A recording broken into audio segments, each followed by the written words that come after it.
It's just great. Thank you. Next week is Southminster Foundation Sunday. That's a very special arm of giving and loving that this church is part of. So look forward to that.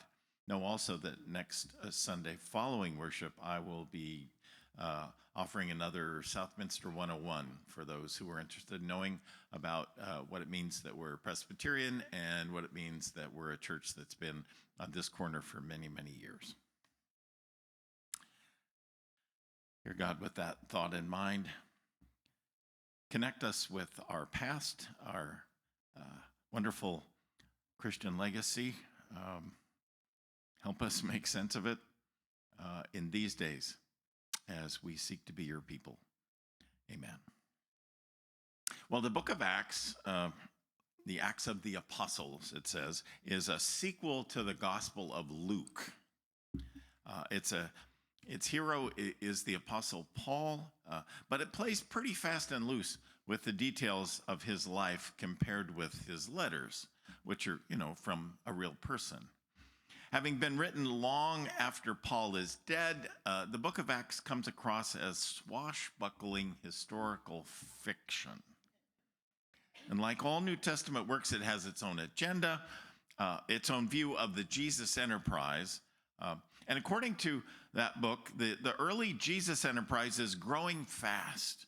3,000 people are said to respond when Peter preaches. In any case, whether it's true or not that it was growing that fast, Luke tells us that immediately there were growing pains. Well, it's one thing, to be a loose band of disciples walking from hilltown to hilltown in the upper Galilee region, but it's another thing altogether to have to deal with, 3,000 new converts in downtown Jerusalem with no building, no staff, no stewardship campaign, no parking. Some weren't getting fed. Some were going hungry. There's a lot of complaining. The new church has to get organized, and that's how a young man named Stephen emerges. He's one of several selected to distribute food. This is the first board of deacons. The apostles, that is, those who claim to have known Jesus, bless Stephen, and the rest of them go to work waiting on tables and, I imagine, raising funds. And that's when Stephen gets into trouble, not because of the money part, but the speaking up part. He tells the Jesus story just like Peter did, but instead of 3,000 converts, Stephen gets arrested. And in his self-defense, he insults his accusers. A crowd becomes a violent lynch mob, and they take Stephen out to stone him to death, but not before he says something profound and familiar. He says, Father, forgive them, for they don't know what they're doing. You've heard that before, I'm sure. Well, Stephen's career is brief, but his legacy will be huge. Another young man who's there at his execution, not wielding a stone, but standing over to one side, making sure nobody steals the overcoats of those throwing stones, was an arch-conservative Pharisee by the name of Saul. His plan was to stamp out this new Christian thing. And how ironic, because you never know, you never know who you're speaking to. You never know who is watching and being influenced by your example. I'm thinking of Stephen here. But Saul, watching that, would never forget what he saw that day. That courageous, faithful young man, Stephen, dying for his convictions with nothing but love in his heart. Saul would shortly thereafter have a major change of heart himself, a dramatic conversion on the road to Damascus, and he would mark this change by taking a new name, Paul. And he would become one of a small handful of people about whom one can say that the rest of Christian history is inconceivable apart from their efforts. And yes, he too would die violently for his faith. Well, what's on my mind this morning is that Stephen, real or imagined, was the first in a long line of martyred saints in the Christian tradition. His gracefulness in dying for his faith set a powerful precedent, and every sacrifice in the name of Jesus since then, beginning with Paul's, can be measured by Stephen's. Now, we Protestants know little of the list of great saints that so many Catholic school children know by heart, and I think we should know some of them, like Maximilian, Saint Maximilian, the first conscientious objector. He was drafted by the Roman army, but he refused to serve. His only loyalty, he said, was to the army of God, which made his father very upset knowing that his son would be executed for following his conscience.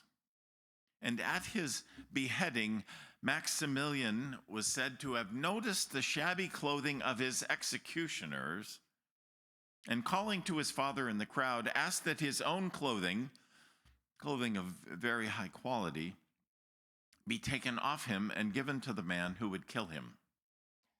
A very Stephen-like gesture. A similar story is told about St. James the Greater, who legend says so impressed one of his guards that on his way to his death, the guard fell on his knees confessing his faith, at which point James said, "Peace be with you," and the man said in return, "And the peace of Christ be with you." The same peace that you and I exchange here every Sunday morning, which gains in meaning, though, doesn't it, when you realize what was at stake in the context of the story of St. James. Now, not all saint stories are violent.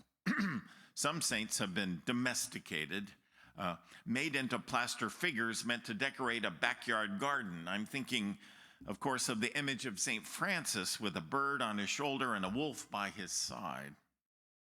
Though he was not martyred in a gladiatorial ring, Francis was a martyr nevertheless, dying quite young from years of overwork, self-sacrifice, chronic infections, and malnutrition.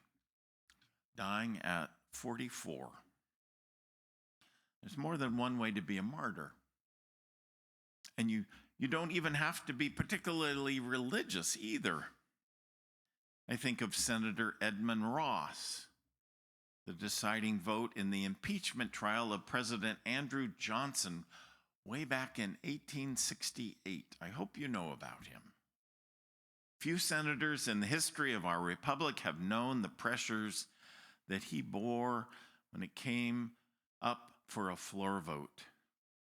Curiously, he didn't much like President Andrew Johnson, successor to Abraham Lincoln. He didn't respect the man, but he also didn't believe that Johnson was guilty of an impeachable offense. He knew his colleagues just wanted to rid themselves of this president. And as Edmund Ross said later, of the moment when his name was read, that is, Edmund Ross's name was read, and it was his turn to vote, he said, "I felt I was looking down into my open grave." But he followed his conscience, and as a result lost his Senate seat, but he would not sell his soul. Now, it's become apparent in the last weeks that the esteemed West Point Military Academy, under pressure from the Department of Defense, has decided to sell its collective soul. Incredibly. How incredibly ironic for our premier war college to have no backbone at all when push comes to shove. Here's how it came down. 4 days after he was sworn in as Defense Secretary, Pete Hegseth directed the military service academies to scrub their curriculum of ideologies that President Trump didn't like. Hours later, department heads at West Point sent civilian and military professors emails asking for their course syllabuses. Most professors said they assumed the school would defend its academic program. Instead, West Point's leaders initiated a school-wide push to remove any readings that focused on race, gender, or the darker moments of American history. One history professor who taught a course on genocide was instructed not to mention atrocities committed against Native Americans. The English department purged works by well-known authors such as James Baldwin and Toni Morrison because of the color of their skin. Toni Morrison, who won the Nobel freaking Prize for Literature. Think about it. Dr. Graham Parsons, a West Point professor of philosophy, resigned in protest. His department head and academic dean said absolutely nothing in response. Dr. Parsons said, "I have lost faith that most people will do the right thing under pressure." That's the really painful part of this, he said. The United States Military Academy at West Point has abandoned its core principles.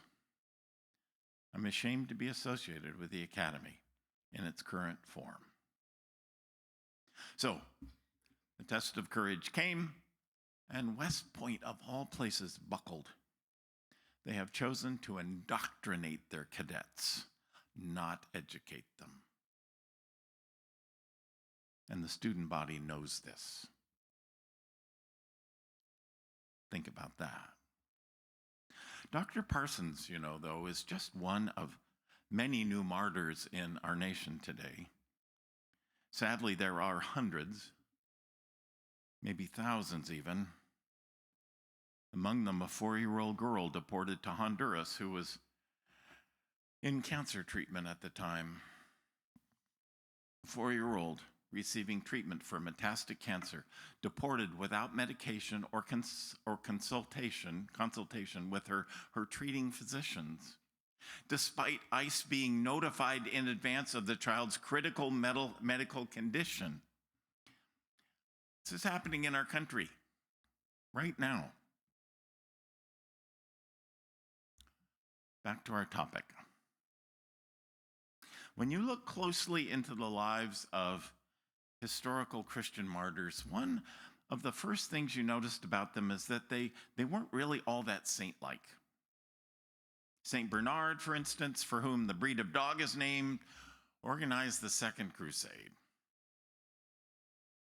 Frederick Buechner writes, "In God's holy flirtation with the world, God occasionally drops a handkerchief.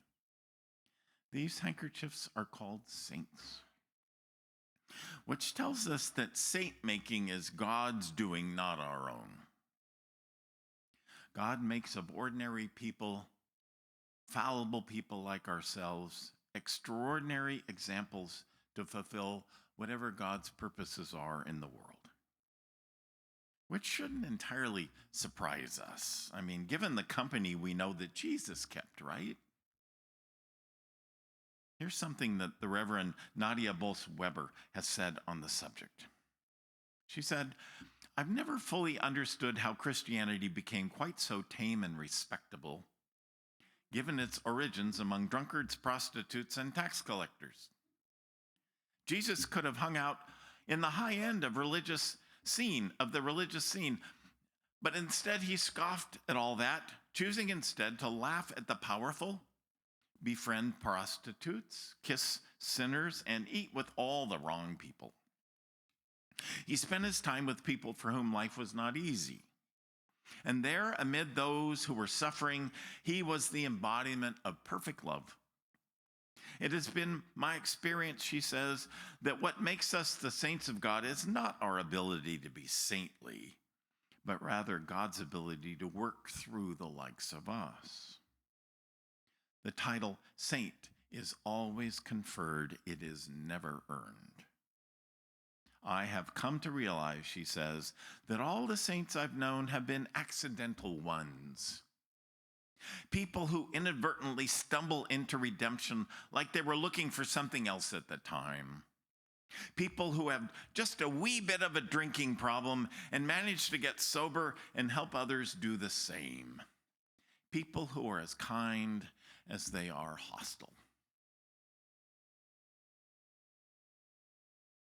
Well, I think of a woman not sainted by any church, whose behavior was anything but saint-like, and who was remarkable by any estimation. I'm thinking of a Black woman who took the name Sojourner Truth. Let me add that there is no more appropriate saint to celebrate on Mother's Day, though I'm sure West Point has expunged any record of her from their libraries and curriculum. Well, here's the story of an appearance she made at the 1851 Convention on Women's Rights in Akron, Ohio. 1851 Convention on Women's Rights in Akron, Ohio. I love that phrase. In response to a clergyman's remarks ridiculing women as, quote, too weak and helpless to entrust with the right to vote,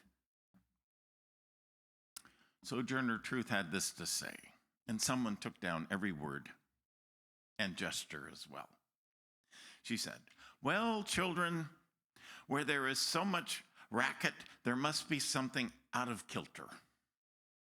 I think that twixt the Negroes of the South and the women of the North all talking about their rights, the white men will be in a fix pretty soon. That man over there says that women need to be helped into carriages and lifted over ditches, and they need to have their best place everywhere. Well, nobody ever helps me into carriages or over mud puddles or gives me any best place. And ain't I a woman? Look at me. Look at my arm, she said. I have plowed and planted and gathered into barns, and no man could ever head me.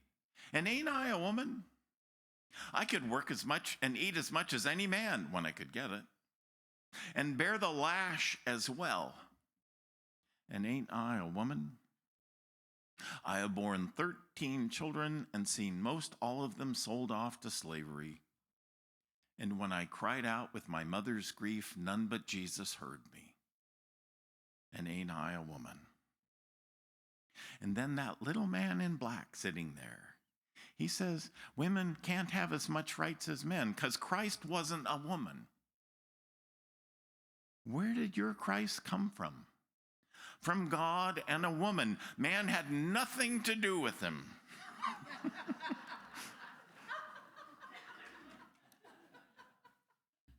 If the first woman God ever made was strong enough to turn the world upside down all alone, these women together ought to be able to turn it back and get it right side up again. And now they are asking to do it. Well, the men better let them. 1851. Sojourner Truth was amazing. She is for all time.